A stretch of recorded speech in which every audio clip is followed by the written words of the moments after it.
Hi boys and girls, it's Mr. Caulfield again with our fourth video. Before we move on to our next three notes, I just want to do a quick review of what we just learned from the previous video, which is our first three notes, B, A, and G. As you can see on the staff, B is on the third line, A is on the second space, and G is on the second line of the music staff. And if you remember, our B fingering that we learned first was, again, with the left hand. And I turned around there because I want to make sure that you see that this is my left hand.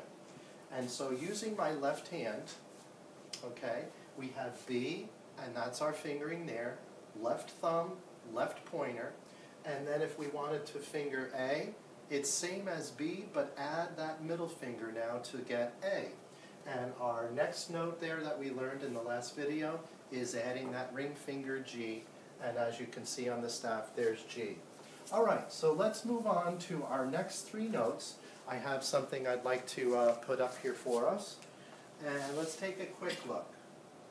We have now, learning our next three notes, I'm going to take one note at a time, and what we're going to do is take a look at adding now F.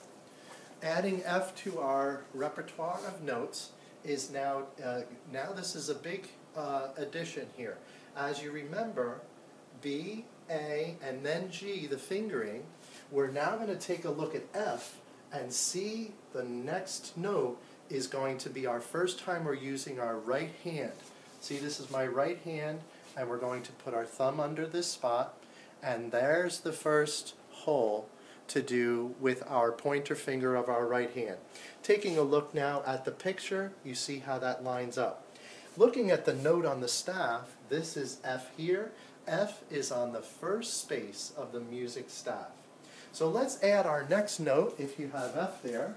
Alright, so that's F, and let's take a look at our music book here for the next note. If you could see there on the screen, now we have this page that includes, or that has us playing E.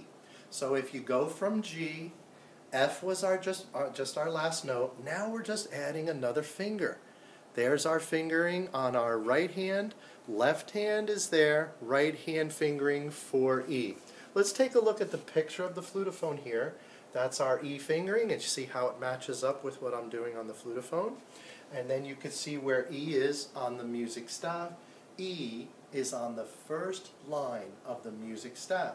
Let's add one more and then we'll finish up our video this time.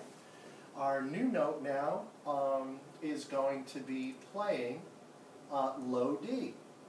And playing low D, now you can see this picture really helps us out. We have all of the fingering on the left hand, top part of the flutophone, and we've added this one for F, our finger here for E, and now look, here is the new finger to add. Our ring finger on the right hand will give us low D. Low D is actually just right below the staff. So we would say that low D is right below the music staff. And that's it for now on this video, and we'll see you next time. Thank you.